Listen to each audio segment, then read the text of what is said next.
Senior civil servant Garret Doocey has been named the new housing tsar, tasked with overseeing the recently established Housing Activation Office. The role was first mooted by Housing Minister James Browne 1 year ago, and despite NAMA Chief Executive Brendan McDonagh being lined up for the job, was put on ice after political controversy erupted when it emerged that Mr McDonagh would reportedly retain his existing €430,000 salary for the new job. Now, the former Department of Transport official Mr Doocey, who will be paid around $219,000, will oversee the new office made up of seconded officials from key utilities like Uisce Éireann and ESB, and a €3 billion budget over the next 5 years. So, what's in his in tray? First, for the new housing czar, will be doling out the €1 billion infrastructure fund announced shortly before his appointment. The fund has been earmarked for shovel-ready projects for local authorities and the Land Development Agency to advance transport links and water facilities.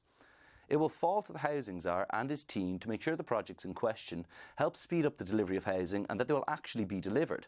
Secondly, for Mr Doocey, is the thorny question of local authority cooperation. The Department of Housing notably included in its announcement of Mr Doocey's appointment that officials from the Housing Activation Office had already held robust meetings with all councils nationwide. The new housing czar will effectively act as the government's enforcer for local authorities slow to respond to developer needs. Then thirdly, there's the issue of developers and utilities themselves. The office, now headed by Mr Doocey, is seen by the industry as an important one-stop shop that those building homes in Ireland can go to with their problems when facing delays to development. The new housing czar will also need to closely engage with Uisce Éireann to push the utility to prioritise water projects for housing over less pressing infrastructure projects in the state, given the breakdown in planning permissions often comes back to water connections. Then there's the system itself.